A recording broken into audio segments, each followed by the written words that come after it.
गर्भ गीता एक अत्यंत अद्भुत और दुर्लभ आध्यात्मिक ग्रंथ माना जाता है, जिसमें आत्मा, कर्म, पुनर्जन्म और मोक्ष से जुड़े गहरे रहस्यों का वर्णन मिलता है।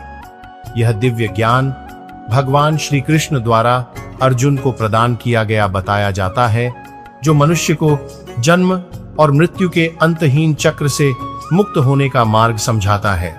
कहा जाता है कि जो व्यक्ति श्रद्धा और भक्ति के साथ गर्भ गीता का अध्ययन, चिंतन और मनन करता है, वह दोबारा गर्भ के बंधन में नहीं पड़ता और अंततः भगवान के श्री चरणों में स्थान प्राप्त करता है। विशेष रूप से यह भी कहा जाता है कि यदि कोई गर्भवती महिला इस पवित्र ग्रंथ का श्रवण करती है, तो उसके गर्भ में पल रहे शिशु के मानसिक और आध्यात्मिक विकास पर सकारात्मक प्रभाव पड़ता है। इससे संस्कारी, बुद्धिमान और श्रेष्ठ गुणों वाली संतान के जन्म की संभावना बढ़ती है। इसी कारण से अनेक लोग मानते हैं कि हर गर्भवती स्त्री को गर्भ गीता का पाठ या श्रवण अवश्य करना चाहिए, ताकि उसका होने वाला बच्चा उत्तम विचारों और दिव्य संस्कारों से युक्त बन सके।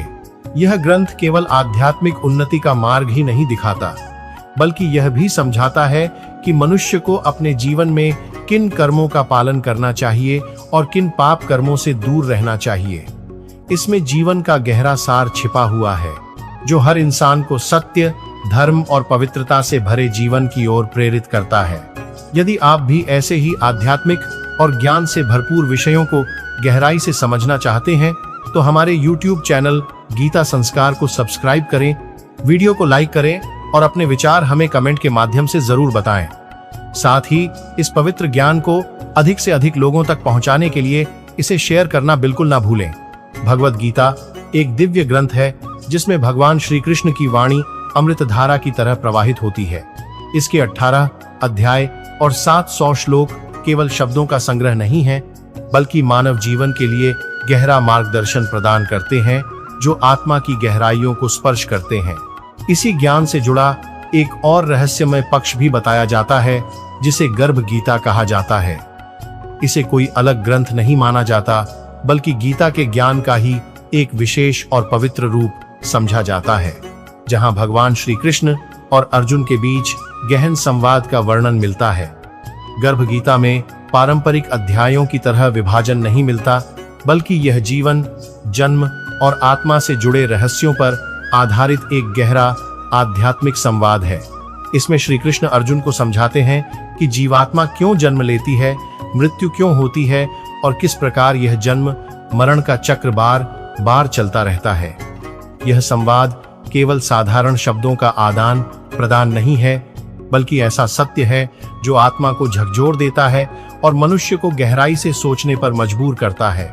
यह हमें प्रश्न करने के लिए प्रेरित करता है कि क्या वास्तव में मनुष्य इस जन्म और मृत्यु के चक्र से मुक्त हो सकता है, और क्या कोई ऐसा मार्ग है जो उसे मोक्ष की ओर ले जाता है।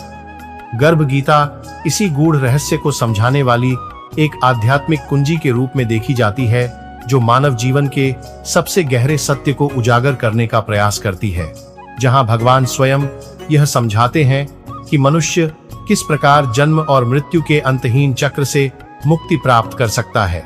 यह सुनकर अर्जुन ने विनम्र भाव से प्रश्न किया, हे कृष्ण, यह जीव बार बार गर्भ में क्यों आता है? जन्म लेते ही इसे दुख और पीड़ा क्यों सहनी पड़ती है? रोग, बुढ़ापा और अंत में मृत्यु की कठोरता इसे क्यों झेलनी पड़ती है? वह कौन सा पवित्र कर्म है जिसके द्वारा यह जीव जन्म मरण के इस बंधन से मुक्त हो सकता है? भगवान श्री कृष्ण ने गंभीर स्वर में उत्तर दिया, हे अर्जुन, मनुष्य अज्ञान और मोह के कारण भ्रमित रहता है। वह इस संसार के क्षणिक सुखों में आसक्त होकर बार बार जन्म लेता है और बार बार मृत्यु को प्राप्त होता है। उसे कभी संतोष नहीं मिलता। जो वस्तु उसे मिल जाती है, उसके खोने का भय उसे सताता रहता है, और जो नहीं मिलती, उसकी इच्छा में वह जीवन भर भटकता रहता है। दिन रात माया के पीछे भागते हुए वह अपने ही कर्मों के कारण गर्भ के कष्टों को बार बार सहता है। यह सुनकर अर्जुन का मन और अधिक व्याकुल हो उठा। उसने चिंतित स्वर में कहा, हे प्रभु, यह मन तो मदमस्त हाथी की तरह अनियंत्रित है। इसकी तृष्णा कभी समाप्त नहीं होती। यह पांचों इंद्रियों के वश में रहता है और इन सब पर सबसे अधिक प्रभाव अहंकार का होता है। यही अहंकार मनुष्य को पतन की ओर ले जाता है। कृपा करके बताइए कि इस चंचल मन को कैसे नियंत्रित किया जाए। भगवान श्री कृष्ण ने धैर्यपूर्वक कहा, हे अर्जुन, यह मन वास्तव में हाथी की भांति चंचल और प्रबल है। इसकी इच्छाएं इसे स्थिर नहीं रहने देती। जब यह काम, क्रोध, लोभ, मोह और अहंकार के प्रभाव में आ जाता है, तब यही मनुष्य के पतन और दुखों का कारण बन जाता है। लेकिन जिस प्रकार एक मतवाले हाथी को अंकुश के द्वारा नियंत्रित किया जाता है, उसी प्रकार इस मन रूपी हाथी को वश में करने का एकमात्र उपाय है ज्ञान का अंकुश। अहंकार से भरा हुआ मनुष्य अज्ञान के अंधकार में गिर जाता है और दुखों के गर्त में डूब जाता है, जबकि जो व्यक्ति ज्ञान के प्रकाश को अपनाता है, वह स्वयं को विनाश से बचा लेता है। श्री कृष्ण के इन वचनों ने अर्जुन के हृदय में एक नई चेतना जगा दी। उनकी आत्मा मानो किसी गहरे सत्य को पहचानने लगी। उन्हें यह समझ आने लगा कि मनुष्य का सबसे बड़ा शत्रु उसका अपना अहंकार है और सच्ची मुक्ति का मार्ग केवल ज्ञान से होकर ही जाता है। अर्जुन ने विनम्रता से कहा, हे प्रभु, कुछ लोग आपके नाम का स्मरण करते हुए वन वन भटकते हैं, कुछ वैराग्य धारण कर लेते हैं और कुछ लोग धर्म और कर्म में लगे रहते हैं। इन सब में सच्चा भक्त कौन है? वास्तव में आपके सबसे निकट कौन है?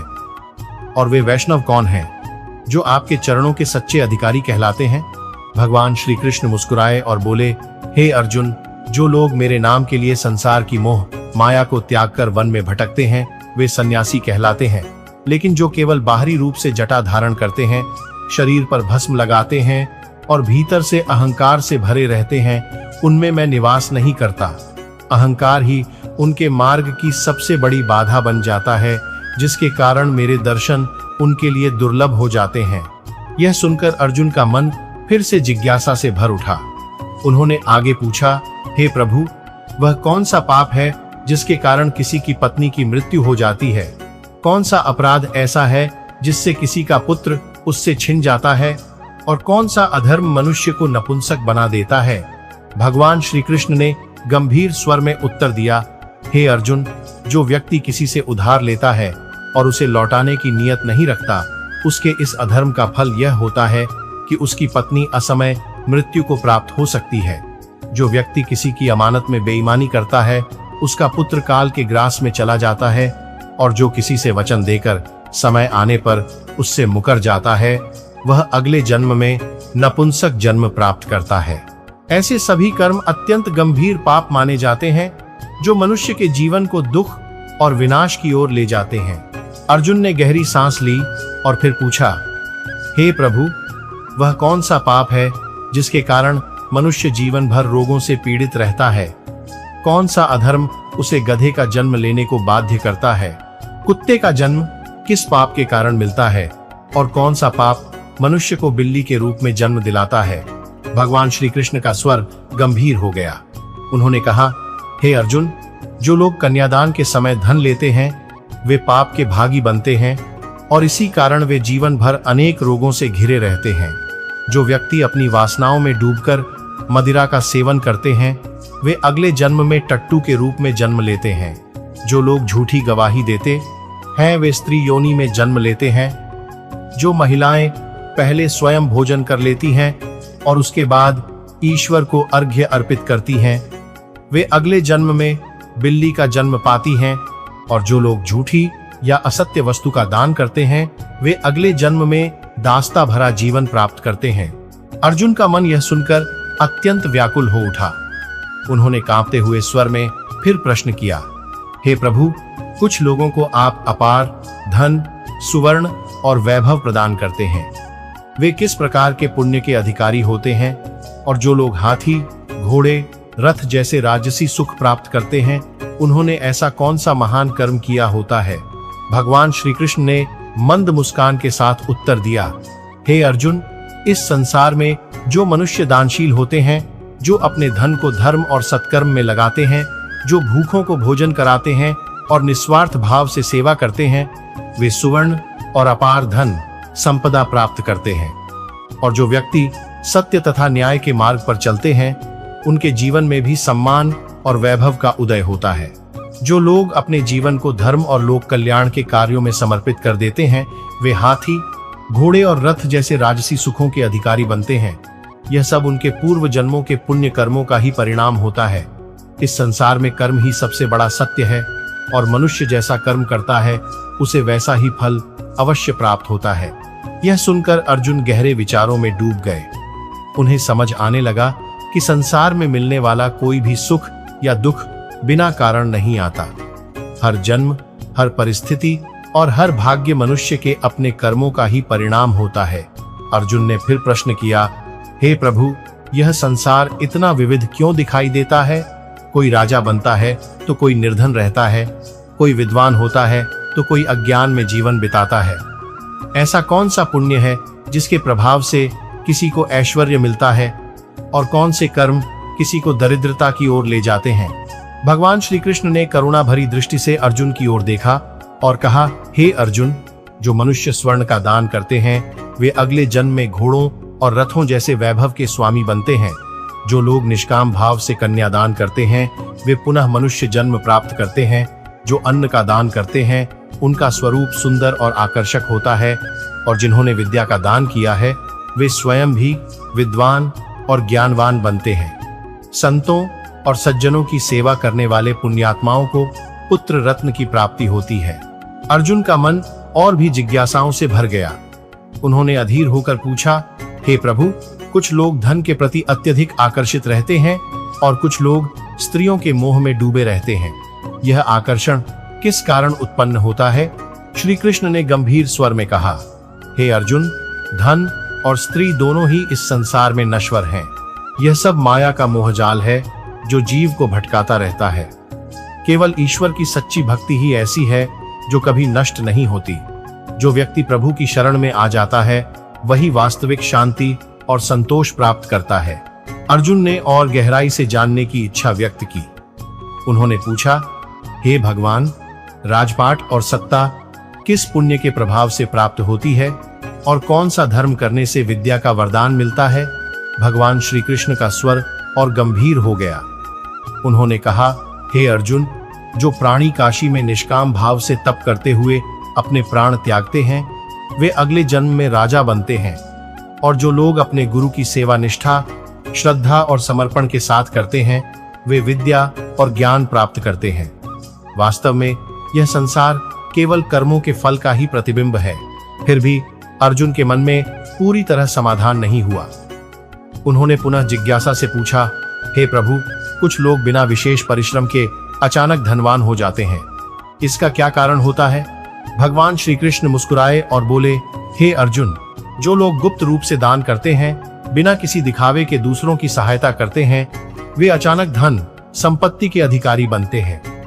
और जो लोग ईश्वर के कार्यों में लगे रहते हैं, जो परोपकार के मार्ग पर चलते हैं और अपना जीवन सेवा में लगाते हैं, वे प्रायः रोगों से मुक्त और सुखी रहते हैं। इसके बाद अर्जुन के मन में पापों के विषय में जिज्ञासा उत्पन्न हुई। उन्होंने थोड़ा भयभीत होकर पूछा, हे भगवान, कौन से पाप मनुष्य को अंधा बना देते हैं? कौन से पाप के कारण कोई गूंगा हो जाता है और कौन सा पाप कुष्ठ रोग का कारण बनता है? भगवान श्री कृष्ण की आंखों में गहरी गंभीरता झलकने लगी। वे बोले, हे अर्जुन, जो व्यक्ति नीच आचरण वाली स्त्रियों के साथ अनुचित संबंध बनाते हैं वे अगले जन्म में अंधत्व का फल भोग सकते हैं। और जो लोग अपने गुरु से शिक्षा प्राप्त करके भी उसे भूल जाते हैं तथा गुरु का अपमान करते हैं वे गंभीर दुखों का सामना करते हैं। वे गूंगे हो जाते हैं और जो निर्दोष गौ की हत्या करते हैं वे कुष्ठ रोग से पीड़ित होते हैं। ऐसे पापों का प्रायश्चित करना अत्यंत कठिन माना गया है। यह सुनकर अर्जुन का हृदय पीड़ा से भर उठा। उन्होंने कांपते हुए स्वर में कहा, हे प्रभु, कोई व्यक्ति रक्त विकार से ग्रस्त क्यों हो जाता है? कोई निर्धन क्यों जन्म लेता है? किस पाप के कारण खंड वायु या लकवे का कष्ट मिलता है? कौन से कर्मों के कारण कोई अंधा या पंगु बन जाता है?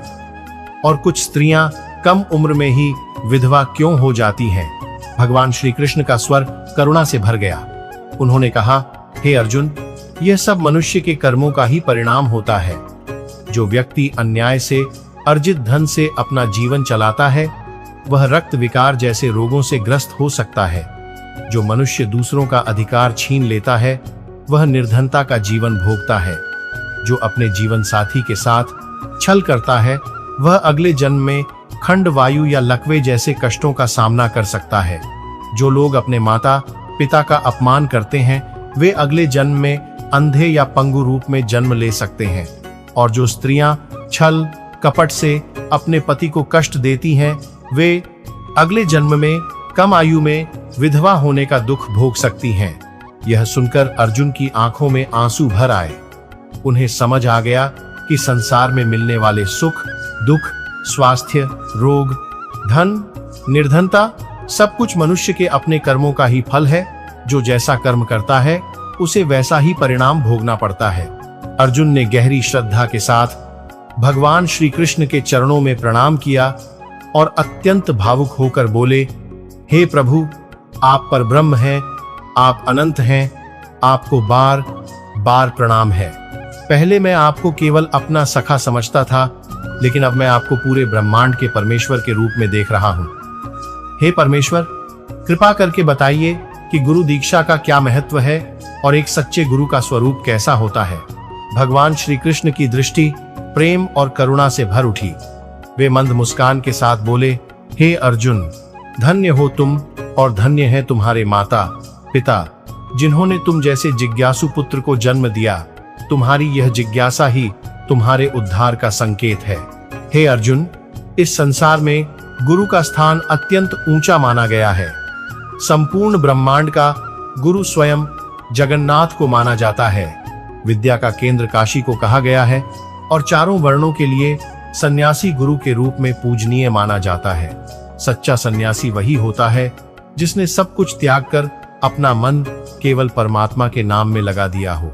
ब्राह्मण को जगत गुरु कहा जाता है, लेकिन वास्तविक गुरु वही होता है जिसने अपनी सभी इंद्रियों को वश में कर लिया हो, जिसे यह पूरा संसार ईश्वरमय दिखाई देता हो, जो माया और मोह से परे होकर परम तत्व के ज्ञान को प्राप्त कर चुका हो। हे अर्जुन, जो व्यक्ति गुरु के प्रति श्रद्धा और भक्ति रखता है, जो गुरु के समक्ष बैठकर भजन और साधना करता है, उसका भजन सफल होता है। लेकिन जो गुरु से विमुख हो जाता है वह महान पाप का भागी बनता है और उसके लिए यह संसार भी व्यर्थ हो जाता है। जो मनुष्य बिना गुरु के जीवन बिताता है वह चांडाल के समान माना जाता है। जैसे गंगा जल भी यदि मदिरा के पात्र में रखा जाए तो वह अपवित्र हो जाता है, उसी प्रकार बिना गुरु के किया गया भजन भी फलदायी नहीं माना जाता। ऐसे व्यक्ति का भोजन देवता भी स्वीकार नहीं करते और उसके अनेक शुभ कर्म भी निष्फल हो जाते हैं। हे अर्जुन, कुत्ता, सूअर, गधा और कौवा ये सभी हीन योनियां मानी जाती हैं, परंतु उनसे भी अधिक पतित वह मनुष्य माना जाता है।